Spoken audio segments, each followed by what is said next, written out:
নমস্কাৰ বন্ধুসকল, আজিৰ ভিডিঅ'ত মই আলোচনা কৰিম শ্বেয়াৰৰ বিষয়ে। আপোনালোকে হয়তো জানে যে মই শ্বেয়াৰ মাৰ্কেটৰ সকলোবোৰ নজনা কথা একদম ঘৰুৱা ভাষাত আপোনালোকৰ মাজলৈকে লৈ আহোঁ। গতিকে আজি মই আলোচনা কৰিম শ্বেয়াৰ কি হয়, মানে শ্বেয়াৰ বস্তুটো কেনেকৈ কাম কৰে, শ্বেয়াৰ বস্তুটো একচুৱেলি কি হয়।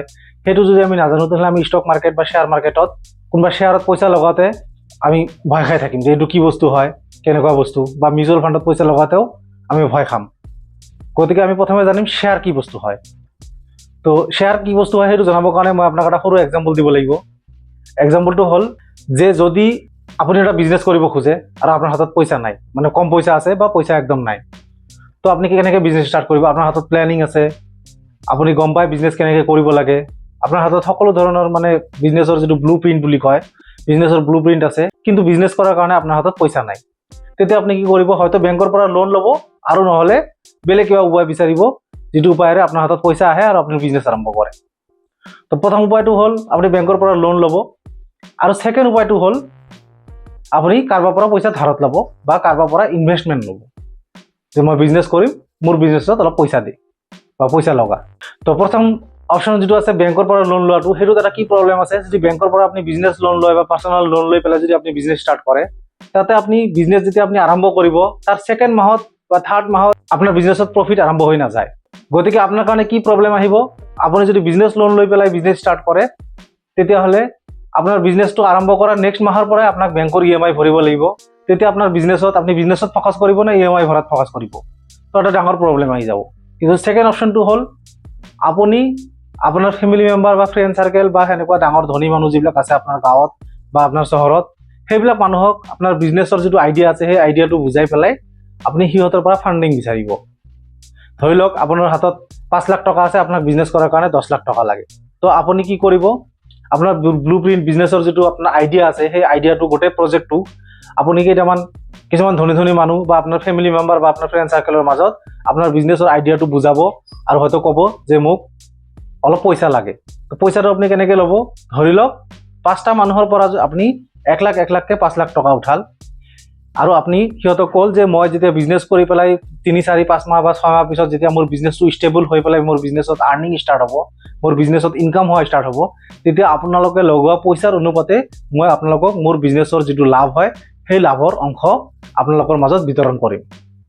সেই যে আপুনি 5জন মানুহৰ পৰা 1 লাখ কৰি 5টা ভাগত ভাগ কৰি পেলাই যে 5জন মানুহক দিল, সেই 5টাই হ'ল শ্বেয়াৰ, আপোনাৰ কোম্পানীৰ শ্বেয়াৰ।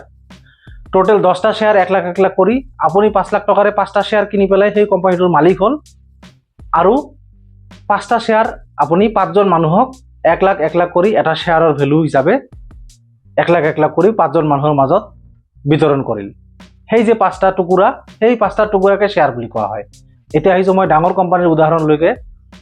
ৰিলায়েন্স, টাটা বা সেনেকুৱা ধৰণৰ যিবিলাক ডাঙৰ কোম্পানী আছে, সেই কোম্পানীবিলাকৰ মালিকে এটা কোম্পানীত ইমান পইচা ইনভেষ্ট নকৰে বা সিহঁতৰ হাতত ইমান পইচা নাই, যিহেতু সিহঁতৰ লাখ কৰোৰ টকাৰ বিজনেছ। গতিকে সিহঁতে এটা বিজনেছ অকলে কেতিয়াও নিজৰ পইচা দি চলাব নোৱাৰে। তেতিয়া সিহঁতে শ্বেয়াৰ মাৰ্কেটৰ যিটো গভৰ্ণমেণ্ট বৰ্ড আছে, SEBI, Security and Exchange Board of India, সিহঁতৰ তাতে নিজৰ কোম্পানীটোক লিষ্ট কৰিবৰ কাৰণে, মানে কোম্পানীটোক শ্বেয়াৰ মাৰ্কেটত লৈ আহিবৰ কাৰণে সিহঁতৰ তাতে আবেদন কৰে, আৰু সেই SEBIয়ে কোম্পানীৰ যিমান পেপাৰ ৱৰ্ক আছে সবখিনি বস্তু চেক কৰি পেলাই কোম্পানীটো শ্বেয়াৰ মাৰ্কেটত লিষ্ট হোৱাৰ যোগ্য হয় নে নহয়, কোম্পানীটো কিবা ফ্ৰডটো কৰি থকা নাই, সঁচাকৈ কাম কৰি আছে নে নাই, গোটেইখিনি বস্তু জাজ কৰি পেলাই, গোটেইখিনি বস্তু চাই পেলাই সিহঁতক শ্বেয়াৰ মাৰ্কেটত লিষ্ট হ'বলৈ দিয়ে। আৰু এটা শ্বেয়াৰৰ ভেলু কিমান হ'ব, কিমান নাম্বাৰছ অফ শ্বেয়াৰ হ'ব, মানে কিমানটা শ্বেয়াৰ কোম্পানী ইছ্যু কৰিব, সেইখিনি গোটেই বস্তু চাই পেলাই এটা কোম্পানীক শ্বেয়াৰ মাৰ্কেটত আহিব দিয়ে। তাৰ কাৰণে সিহঁতে ফাৰ্ষ্টত IPO লঞ্চ কৰে, ইনিচিয়েল প্ৰাইচ অফাৰিং, সেনেকুৱা ধৰণৰ IPO লঞ্চ কৰি পেলাই সিহঁতে কোম্পানীটোক শ্বেয়াৰ মাৰ্কেটত লিষ্ট কৰে। গতিকে এতিয়া নিশ্চয় বুজি পাইছে, এটা কোম্পানীত যে আমি শ্বেয়াৰ কিনো, সেই শ্বেয়াৰটো কি বস্তু হয়। আপুনি যদি কোনোবা এটা কোম্পানীৰ শ্বেয়াৰ কিনে, তাৰমানে আপুনি সেই কোম্পানীটোত আপোনাৰ ভাগিদাৰী, আপোনাৰ হিস্সেদাৰী, আপুনি মানে সেই কোম্পানীটোৰ সৰুকৈ হ'লেও এটা মালিক। আপোনাৰ দৰে মোৰ দৰে মানুহ কেতিয়াও ৰিলায়েন্স বা টাটাৰ নিচিনা ডাঙৰ কোম্পানী খুলিব নোৱাৰে।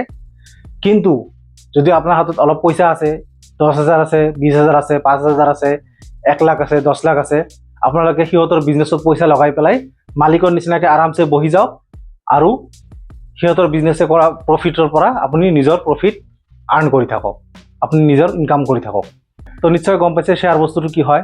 তো নেক্সট টাইম শ্বেয়াৰ মাৰ্কেটত যেতিয়া আপুনি ইনভেষ্ট কৰিব তেতিয়া আপুনি নিশ্চয় এইটো ফিল কৰিব যে মই সেই কোম্পানীটোৰ সৰুকৈ হ'লেও একজন মালিক।